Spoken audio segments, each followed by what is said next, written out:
اور نیب کو جو موصول انکوائری ہوئی تھی اس میں تو یہ بھی الزام تھا ہاشم جواب بخش سے کہ زیر اراضی بھی ظاہر نہیں کی گئی اور کروڑوں روپے کی کرپشن کی ہے. خسرو بختیار نے بھی اپنے اثاثے جو ہے وہ چھپاتے ہوئے آمدن کے وہ جو ہے وہ ظاہر نہیں کیے گئے, یہ ایلیگیشن لگتے رہے تھے. اب جو نیب کے پاس تمام حسن آج کوئی لمحے کی کہانی نہیں ہے آج آپ کے پاس تفتیش کی. دیکھیں لمحے کی کہانی جو ہے اس حوالے سے معلومات ہمارے پاس ہے کیونکہ ان سے جو سوالات پوچھے گئے تھے اور انہوں نے جوابات دیے کیونکہ ان کے پاس ڈاکومنٹس موجود تھے اور جو سوالات پوچھے وہ جوابات دیے.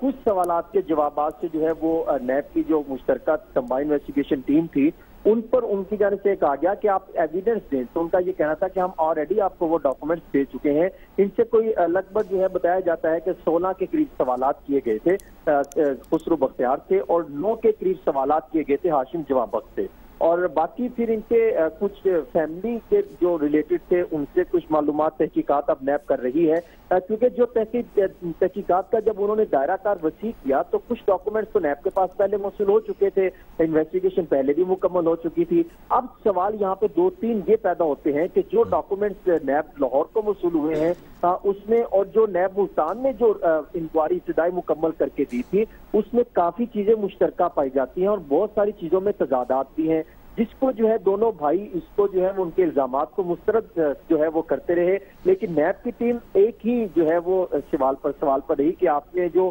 اتنی جائیدادیں آپ کے نام پر بنائی گئی ہیں وہ کیسے بنائی گئی ہیں. تو ان کا یہ کہنا تھا خسرو بختیار کا کہ یہ میرے والد سے یعنی والدین کے والد سے جو ہے یہ تمام تر جو جائیداد میرے نام منتقل کی گئی جس کی وجہ سے جو ہے ہمارے پاس اتنی جائیدادیں ہیں. اور بتایا جاتا ہے ذرائع یہ بھی بتاتے ہیں کہ 60% کے قریب جو ڈاکومنٹس ہیں اس کے انہوں نے جوابات دیے, جو باقی جو 40% تھے اس میں وہ نیوز دکھائی دیے. ایک بات تو یہ ہے کہ یہ ایک بہت بڑا سیاسی اور ذمہ دار گھرانہ ہے. ان کے والد مخدوم رکن الدین بڑے قابل عزت ذمہ دار بھی تھے, سیاستدان بھی تھے. ان کے چچا میرا خیال مخدوم حمید الدین وہ بھی وزیر رہے. تو یہ ایک جنوبی پنجاب کے بڑے باعزت لوگوں میں سے ہیں, وسیلہ لوگوں میں سے ہیں اور بڑے ذمہ داروں میں سے ہیں, بہت بڑے ذمہ داروں میں سے. حسن کا ہم شکریہ کرتے ہیں. ان کے یہ کہنا کہ آپ کے پاس وسائل کہاں سے آئے یہ تو کوئی بات سمجھ میں نہیں آتی. وسائل تو ان کے پاس جدی پشتی موجود ہے. ٹھیک ہے شامی صاحب, بریک کا وقت ہو گیا, بریک کے بعد واپس آتے ہیں.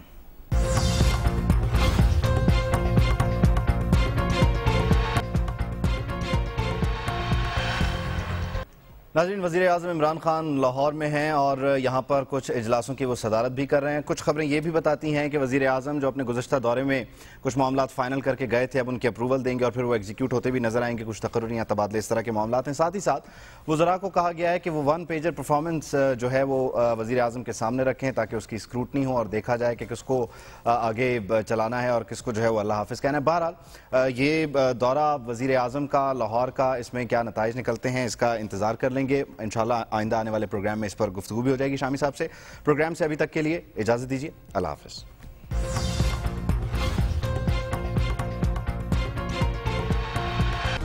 Hi, it's Sayyeda Shanaz here. Thank you for watching Dunya News. For more videos and updates, don't forget to click the subscribe button. Keep watching Dunya News.